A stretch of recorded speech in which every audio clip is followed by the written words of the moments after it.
आज मैं आपको वो चीज़ सुनाता हूँ जो कि इतिहासकारों ने अपने इतिहास में दर्ज किया है। काल काल यानी मौत। जिस किसी व्यक्ति की जिस प्रकार मौत होनी होती है तो काल वो उसी प्रकार की परिस्थितियाँ, समय और जगह सब बना देता है।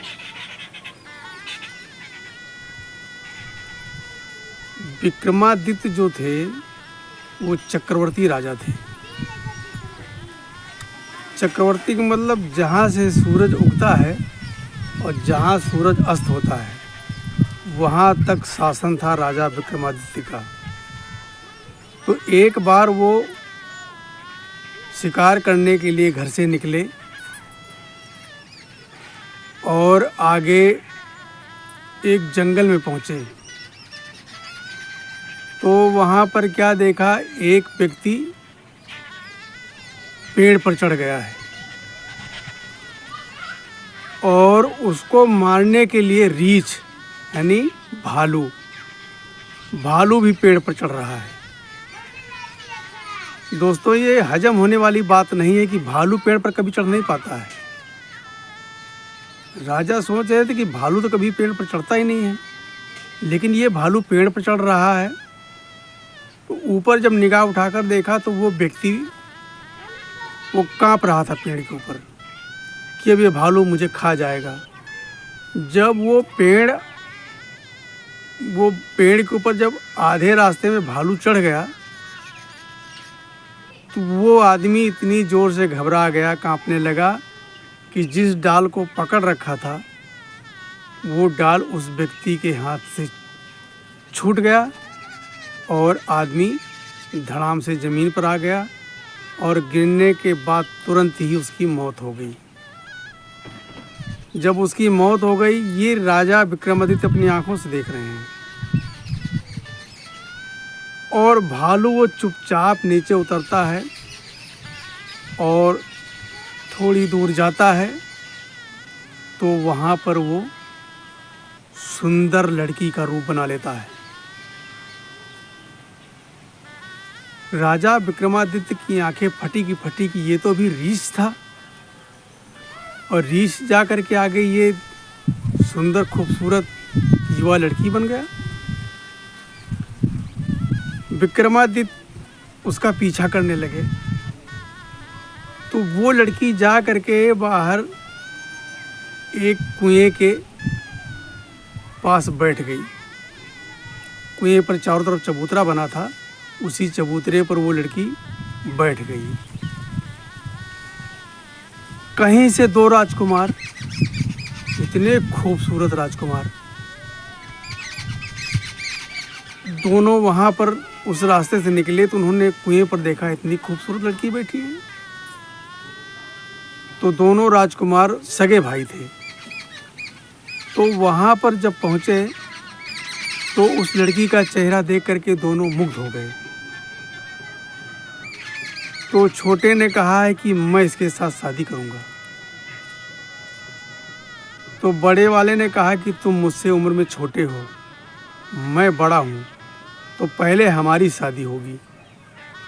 तो छोटे वाले ने कहा कि बड़े तो आप ज़रूर, लेकिन इसको देखा मैंने पहले है, इसलिए शादी मैं करूँगा इससे पहले। तो बड़े भाई ने कहा कि चलो इसका फैसला कर लेते हैं, इसी लड़की से पूछ लेते हैं कि आखिर तुम किसके साथ शादी करोगे। तो दोनों राजकुमार लड़की के समीप जाते हैं और उससे पूछते हैं लड़की से कि आप हम दोनों में से किसके साथ शादी करना पसंद करेंगी।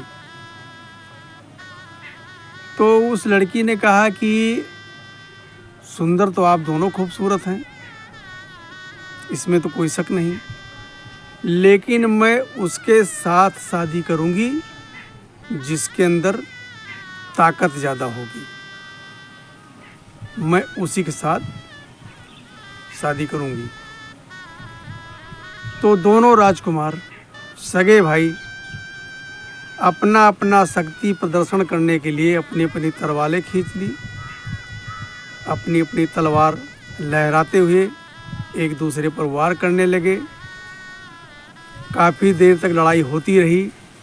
अंत में दोनों राजकुमारों ने एक दूसरे के पेट में तलवार चुभो दिया और दोनों राजकुमार वहीं ख़त्म हो गए। राजा विक्रमादित्य सारा कुछ सीन देख रहे हैं। जब दोनों राजकुमार ख़त्म हो गए तो वो लड़की वहाँ से चुपचाप उठती है, फिर आगे की तरफ चल देती है। कुछ दूर जाने के बाद में एक नदी पड़ती है और नदी से पहले ही वो जो लड़की थी वो सांप का रूप बना लेती है। अब राजा विक्रमादित्य चौंक गए कि ये मैं क्या देख रहा हूँ कि पहले रीछ भालू, भालू के बाद ये लड़की, अब वही लड़की देखो यहाँ पर सांप बन गई है और वो सांप बन करके नदी में उतर जाती है। और नदी में एक नाव पर कुछ युवा आदमी बैठे थे जो इस पार से उस पार जाना चाहते थे। वो सांप तेज़ी से बढ़ा और उस सांप को नाव वालों ने देखा और वो सांप जाकर के फटाफट नाव के अंदर चढ़ गया। जब नाव पर चढ़ गया तो नाव में बैठे जितने व्यक्ति थे घबरा करके वो पानी में कूद गए। तो कुछ लोगों को तैरना आता था वो बच गए, बाकी उस नाव के सारे व्यक्ति डूब करके मर गए। सारे व्यक्ति जब डूब करके मर गए, वो सांप वहाँ से निकल करके नदी को पार करके और उस पार जा करके उसने एक 70-80 साल का बुढ़ा ब्राह्मण का भेष बना लिया। लंबी लंबी जटाएं, माथे पर तिलक और हाथ में एक बड़ी सी पोथी बगल में दबा रखा। राजा विक्रमादित्य ने उसका पीछा नहीं छोड़ा कि हम इसको जान करके रहेंगे कि आखिर ये है कौन। राजा ने अपने घोड़े को वहीं छोड़ दिया और दूसरी नाव वाले को बुला करके नाव पर बैठ करके जा करके उस पंडित के पास गए। पंडित जी जाने की तैयारी में थे तो राजा विक्रमादित्य ने कहा कि सुनो, मैं आपसे पूछना चाहता हूं कि आप आखिर हैं कौन। तो पंडित जी ने कहा कि ये आप जानकर क्या करोगे कि मैं क्या हूं, कौन हूं। राजा ने कहा नहीं, मैंने अपनी आंखों से स्वयं देखा है कि तुम ही पहले रीछ बने, भालू, उसके बाद में लड़की बने, उसके बाद में सांप बने, उसके बाद में अब ब्राह्मण का रूप धर लिया है। तो आखिर आप हैं कौन। तो ब्राह्मण ने कहा कि यही बात मैं आपसे पूछता हूँ कि आखिर आप कौन हैं, मेरा पीछा क्यों कर रहे हैं। तो राजा ने कहा कि मैं यहाँ के राजा का नौकर हूँ। तो ब्राह्मण ने कहा कि आप मुझसे झूठ बोलते हो, हमको सब पता है, आप ही यहाँ के राजा विक्रमादित्य हैं, हमसे कोई चीज़ छुपी नहीं होती है। तब राजा कहने लगे कि ये कोई साधारण नहीं है, ये कोई दिव्य चीज़ है कि जो बिना बताए ही सब कुछ जानता है हमारे बारे में। तो राजा ने वहाँ पर उस ब्राह्मण को हाथ जोड़ करके बोला कि भगवान, आप सही सही बताइए, मैं बहुत दूर से आपका पीछा करते हुए आया हूँ, हमको ये बताइए कि आप हैं कौन। तब उस ब्राह्मण ने कहा कि मैं हूँ काल, मौत। मैं काल हूँ जिसकी जहाँ पर जिस प्रकार से जिस स्थान पर मृत्यु लिखी होती है वो परिस्थितियाँ, समय, जगह हम खुद ही उसको वहाँ पहुँचा देते हैं। उस व्यक्ति की मौत थी पेड़ से गिरने की, इसलिए हम वहाँ पर गए। वो पेड़ पर चढ़ा था, हमने रीछ का रूप रखा, उसको पेड़ से गिरकर उसकी मौत लिखी थी। ये हमारे पास जो पोथी रखी हुई है इसमें सब लिखा हुआ है, लेखा जोखा, क्योंकि जमराज के जो चित्रगुप्त हैं, जो लेखन जोखन का काम संभालते हैं, वो सब लिख करके हमको दे देते हैं। उसी हिसाब से हम काम करते हैं। और उन दोनों भाइयों की, दोनों राजकुमार थे, उनकी एक दूसरे के द्वारा ही मौत होनी निश्चित थी।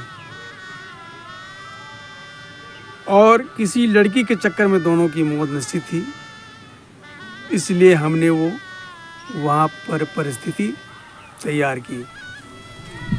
अभी जो आपने देखा नाव में जो मरे हैं,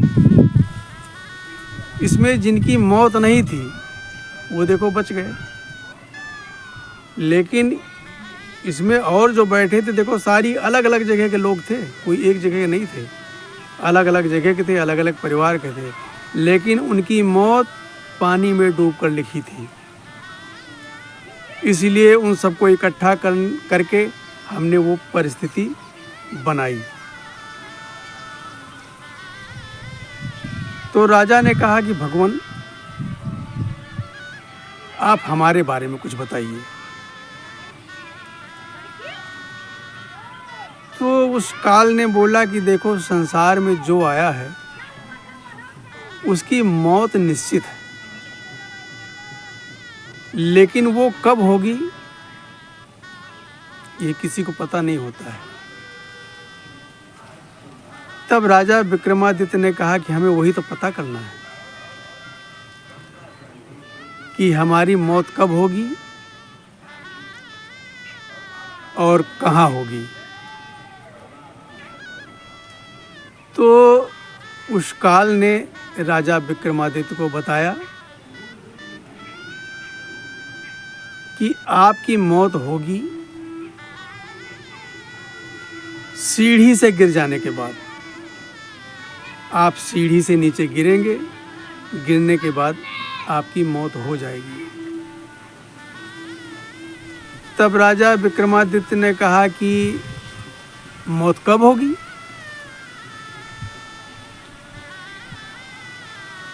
तो उस काल ने बताया, ब्राह्मण ने, कि ये चीज़ हम नहीं बताएंगे। अगर ये चीज़ किसी इंसान को पता लग जाए कि हमारी मौत इस दिन होगी, इतने बजे होगी, इस जगह होगी, तो वैसे टेंशन से मर जाएगा। इसलिए हम समय तारीख नहीं बताते हैं। वह इतना मैंने बता दिया कि आपकी मौत सीढ़ियों से गिरने के बाद होगी। कुछ दूर जाकर के वो ब्राह्मण जी अंतर ध्यान हो गए, गायब हो गए।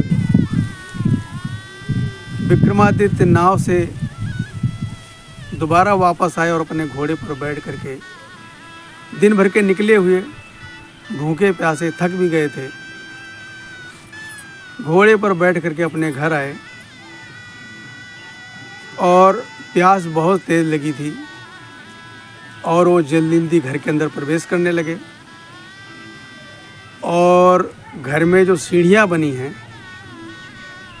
उससे उनका पैर फिसल गया और चक्रवर्ती सम्राट राजा विक्रमादित्य फिसल करके वहीं गिर जाते हैं और वहीं उनकी ऑन स्पॉट मौत हो जाती है। ऐसा इतिहासकार भी लिखते हैं कि राजा विक्रमादित्य की मौत सीढ़ियों से गिरने के कारण हुई। तो दोस्तों, संसार में जो आया है उसको तो जाना ही है, लेकिन ये विधि का विधान है और ये ऊपर वाले ने ये चीज़ गुप्त रखा है कि कौन आदमी कब मरेगा। अगर यही लोगों को जानकारी हो जाए तो मौत करीब आने से पहले आदमी दुनिया भर की बीमारियों से ग्रस्त हो जाएगा, परेशान हो जाएगा और अनेक परेशानियों का उसे सामना करना पड़ेगा। इसलिए ऊपर वाले ने मौत का समय जो है किसी को नहीं बताया है। मौत आनी सबको है, ये निश्चित है, क्योंकि परिवर्तन ही संसार का नियम है। हम जाएंगे, कोई दूसरा आएगा, तीसरा आएगा, चौथा आएगा, ये क्रम लगातार चलता रहेगा और किसी आने जाने से समाज बनता है, बिगड़ता है। तो दोस्तों, जिस प्रकार जैसे जिस जगह इंसान की मृत्यु होती है, काल वो सिचुएशन स्वयं क्रिएट कर लेता है। ये काल ने स्वयं बताया राजा विक्रमादित्य को कि वो सारा कुछ चक्रव्यूह हम ही रच लेते हैं। दोस्तों, ये हमारी आज की सुंदर सी बात, प्रेरणादायक बात आपको कैसी लगी? अच्छी लगी हो तो हमारा YouTube चैनल है मेरा संसार, उसको लाइक करें, सब्सक्राइब करें और आप सुने, अपने दोस्तों को सुनाएं। और हमारा वीडियो आप किस जगह से देख रहे हैं, किस ज़िले से देख रहे हैं, किस प्रदेश से देख रहे हैं, वो कमेंट में हमको ज़रूर बताएं। राम राम।